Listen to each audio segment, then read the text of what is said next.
Hello and how are you? Welcome to Beautiful Literature with me, Teacher Martha. It's yet another session and another lesson, another video where we are looking at the fathers of nation. I hope you are together with us so far. I want to hope that it's not your first time here, and if it is, maybe just a recap of where we have been and how much we have done, just to let you know that we have already done quite a bit. We have covered all the chapters from chapter 1 to chapter 14 of the Fathers of Nation, and we've also done the themes, the 3 parts of the themes. I hope you can look them up. And we've also done the styles, part 1. And in part 1, now we're in part 2. We are going to part 2. And in part 1, we spent some time to looking at what are styles. And we also looked at the relevance of styles. And at that point, we looked at the roles and the significance of stylistic devices that the author uses. And we talked about that the author will use a certain style to develop a theme, to develop a plot, and to develop characters. And so today, we want to move on and look at those specific styles and see how much we can be able to cover. And just stay along, and we're hoping that you have read the text and that you're familiar with it, because that way it's the only way you're able to follow up on what we are doing. And so maybe before I venture into every style, and remember I cannot handle all of them because some of them, we can do this all day, but I just want to highlight on a few. But before I do that, maybe I would want to just do a summary, just mention of the various styles that are in the text, so that just in case I'm not able to deal with all of them, I'm not able to give you all of them in these videos, then you will be able at your own time to be able to look them up. And number one, I would want to talk about one that is major, is a style called satire. I will begin with that when I'm starting to do my presentation. And so there is satire. Number 2 is dialogue, which is a major style. In most of the authors will use dialogue. Number 3, especially on this text, is the use of flashback. There is a lot of use of flashback, and we'll look at what it is that we are dealing with in flashback. And the opposite of flashback is foreshadowing, which is also referred to as premonition. And so therefore, that is another style. And we also have vivid description. There's a lot of vivid description that is used there. There is the use of irony, and there's also contrast. There is the use of humor. There is the use of imagery. There is symbolism. There is use of rhetorical questions. I hope you're getting all that. And as you can see on your screen, they are listed there. Just have a look at them. Take a pen and note them down, and so that at your own time you're probably able to identify them. And so let me go straight into the first style that I wanted us to look at, and that is satire, and ask ourselves, what exactly is satire? And when the author is using satire, what exactly does he mean, and what is the importance of using satire? Remember, in the previous video we talked about the relevance of the style, of every style, and maybe I may not spend a lot of time going through that, because I want to hope that from the previous presentation you're able to pick that. But just allow me to go straight into the definition of the word satire, because I realize that quite a number of students struggle. I think maybe the name sounds big, the name sounds a bit technical, but it is not. Actually, it is the easiest style that you'd ever use in a text, because satire, as you can see on your screen, is to satirize, is to criticize or to ridicule human weakness or faults. When you want to criticize someone because of their fault, their weakness, and their challenges that they're having, it is out of that you desire to bring to the fore and to bring to the front. You want to highlight those issues so that the people who are reading your text, the people who are looking at your work, the people who are listening to you, they're able to actually identify with the things that you're raising, the weaknesses that you can see in a society, in a people, in a leadership, in a certain group of people.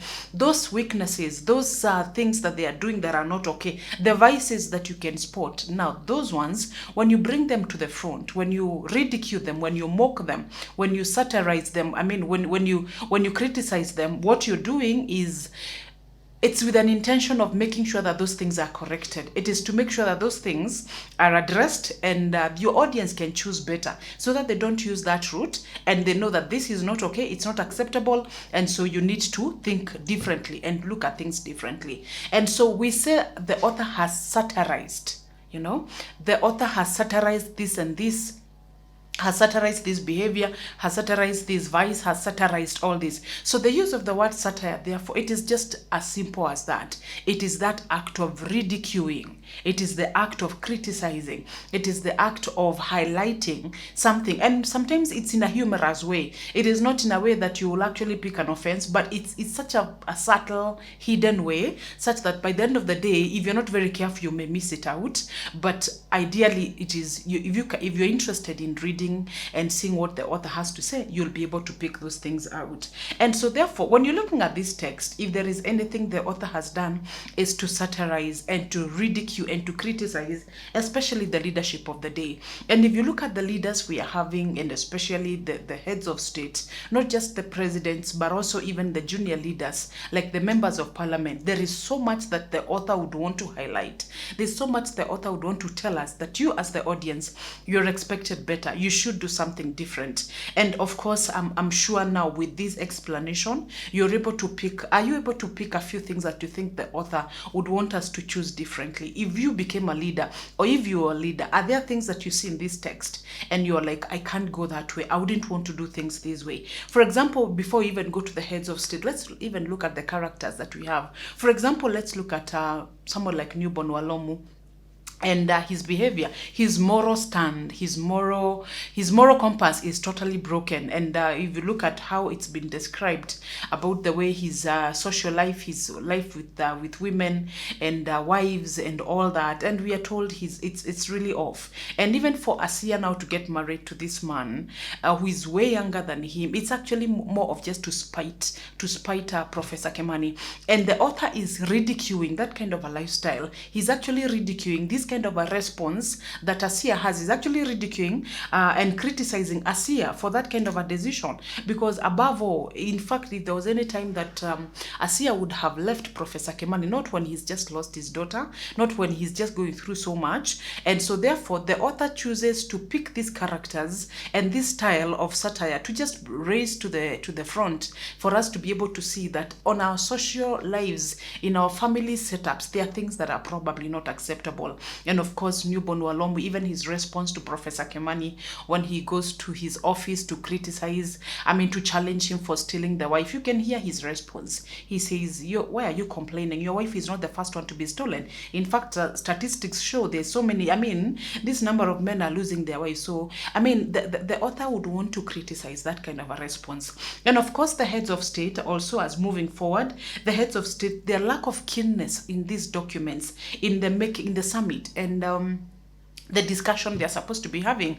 And like we have said earlier about the tossing of the coin, and actually the author is actually highlighting this, is ridiculing the casual way that the authors are, the heads of state are looking at this whole discussion. Why did you travel all the way to come and just toss coins, and you did not even sit, you don't even know what document you're looking at? These are the document you're tossing a coin on. You've not even seen it, you don't even know what the contents are, you have not even read it. And even the other one that brought you, even that one you have not read.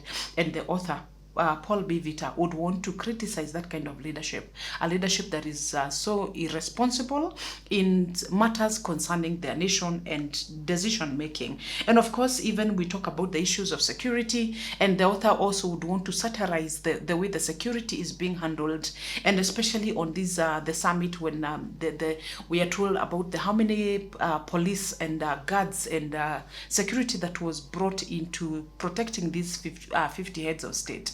And we are told that 1,000 others were inside the compound, outside the compound, the walls, the fences. There was so much that so many guards were also there. And the question is, what happened to the rest of the people? What happened to the rest of the citizens? Were they left unguarded for this time that these visitors were here? And so we're exposing the rest of the people to insecurity just to protect a group of people. And do they even deserve that much kind of security and attention? And of course, now when you look at other people like the members of parliament from Professor Kimani's point of view, and how they have increased their salaries and the legal coup, as he calls it. And he says how their allowances are not even taxed. Their salaries, they have excused themselves from that, and I've also put it in the law. And actually the author is criticizing that. He's actually bringing that to the front, that this is not okay, that for you as a member of parliament, and compared to the lecturers who have professors who have been in school for so long, and you are earning 100 times more than them, and so on. I want to hope that out of that you're able to see the various areas. Look at Comrade Melusi and how he responds to the leader, and so on. And that leader is being criticized. The author would want, we as the current leaders would do better, that we can learn that actually it's very painful. That sort of betrayal, it's not okay for you to betray someone, a comrade who's worked with you. And so I want to just stop on satire on that the author would want us to do better. And of course, as we talked about the relevance, the rules, and the significance, this whole style will bring out the themes, various themes, and as we had discussed earlier, and I hope we can be able to see that very well. I hope that is okay. We can move on to the next one, which is dialogue. And I really do not need to spend a lot of time in dialogue. I really want to hope so, because you can see the various dialogues that are there, and allow me not to go that, because I believe at this time you should be brilliant enough, and you should be able to pick the conversations that are there. You're actually just looking at the conversations, and actually just looking at the text, you can be able to see the indented there, because dialogue comes in differently.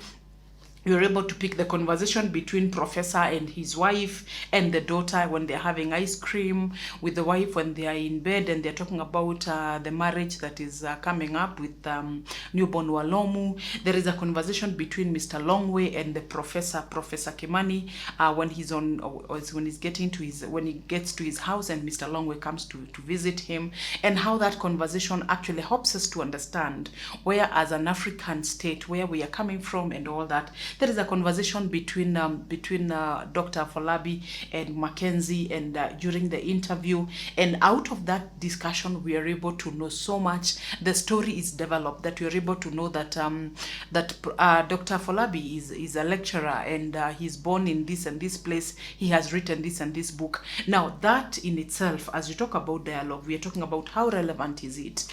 With the author using dialogue, what does it help? It helps to develop the character traits and to build on this characterization, and also developing the themes that we can see in those conversations, and also the plot, the storyline is also developed. And so I don't want to go into the details of that. I would want you to do some homework for yourself and see what you can do. I want to finally just end this with one more style, that is irony. You note I'm moving a bit fast, because I expect that by now we should be able to be a bit comfortable. If you're not, feel free to just reach out and say, I didn't understand that part, kindly go back. I want to just wind up on one more style, that is irony. And irony is a major style, and most of it is used very well. And just to mention that irony comes in 3 parts, as you can see on your screen. That number 1, we have situational irony, which is a situation where the words that are used and the actions are intended to mean something different. It is contrary to expectations. We expected this, and the opposite is happening. It is opposite of expectations. The words, the actions used is actually opposite of the responses of different people. The responses of events, the events that we have, they are contrary to expectation, and we'll look at that. And number 2, we have dramatic irony, and this is a situation where one part of the character, like for example on stage, doesn't know what is going on, but we, the audience, who are not part of the cast, are aware what's going on. And so therefore we have more information as compared to the person who is on stage. And finally, we have verbal irony. As you can see on your screen, we have verbal irony, and this is also referred to as sarcasm. I want to hope that as we talk about that, you've been able to come across those kind of situations. And very quickly, let me me just mention about the situational irony. And this is where we have the intended, we have someone doing something that is opposite of expected. Like, for example, Dr. Folabi, when he was hired or invited by the heads of state to come and push the agenda of Way Omega forward. But now when he comes in as a different person, and he's doing things for Path Alpha. That is ironical, that even as the leaders, they expected him to push the agenda of Way Omega. Even when he stood in front there on the speaker's microphone, I'm sure they got confused and wondered, who is this man standing for? So that is ironical, and that is situational irony. And the visit of the presidents in Gambia, and the citizens were hoping and expecting that the visit of these heads of state should actually make their lives better. They should give them more opportunities, should actually leave them better. But did that happen? No way. Because by the end of the day, their lives were more messed up. There is no water because the water has been taken to entertain the visitors, the security checks, the bribery, and there's so much commotion. There's the demolition of the kiosks so that the streets can look clean and the visitors can be impressed. So by the end of the day, what they expected did not happen. So that is situational irony, and I hope you can see that. And so even the response of Asia, even to the husband and so on, we didn't see that coming. We didn't expect that Asia, after whole 30 years, a woman would decide to leave a husband of 30 years and get married to a younger man. That is really totally away from our expectation. And so I want to just state those three. Situational irony. Let me ask you, do you see any other situations of situational ironies in the text? Very quickly, let me move on to dramatic irony. I'll just pick one, hoping that you can be able to pick others. Dramatic irony, where we, the audience, know something that the cast or the people on stage, the characters on stage, do not know. And the one that I would want to highlight is on Pamela's father. When Dr. Folabi and the wife goes to the States, and they've gone to visit the father, and Dr. Folabi decides to go to the convenience store, like to the supermarket, and he finds this old man who is actually talking to the clerk, to the girl on the cashier, the cash register, and he's very excited about the gadget he has, the watch he has, and trying to bring some small talk. And we realize that now this man we are talking about is Pamela's father, but Pamela does not know that the father was in the convenience store and was behaving funny. But we, the audience, know. We and Dr. Folabi, we know, but Pamela does know. That is dramatic irony. I hope you can get that. And verbal irony, finally, is on the same as sarcasm, and there is a lot of sarcasm in this text. And I want to just highlight on one that is really bad.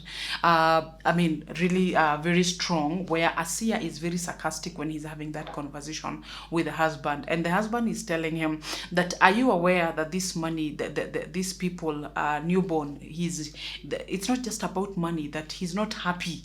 Having money does not mean that you will be happy. And Asia actually asks him, what do you know about happiness? Have you ever been happy? Have you ever had money in your hands and you discovered that it does not make you happy? And he actually tells him that even if happiness fell on your laps and called and said its name, you would not even be able to recognize. That is just being sarcastic, and it's actually just meant to hurt him and make him feel like you really have no right. You have no moral authority to talk about money and happiness and what, because you have never been there, and so on. And of course, also the Dr. Folabi and Fiona, there's a lot of sarcasm, especially at the beginning of their conversation. Their conversation was not going on very well, and Dr. Folabi at some point tells Fiona, when they are parting ways, I suggest that you go and read my book, not just the cover. And of course, he's not amused about the interview, how it went down, and so on. Now, those are the three types of irony. I've just rushed over them, hoping that with that little guidance, you'll be able to go into the details. And so I want to stop this video at that, because I don't want to keep it very long, but I will come back with another one so that we can look at 2 other styles or 3 other styles, and then we call it off. So I'll see you in the next video. Please join me, and thank you for joining. Thank you for watching, and kindly remember to subscribe and share it with your friends. It means the world to me, and I appreciate. Thank you very much. See you in the next one.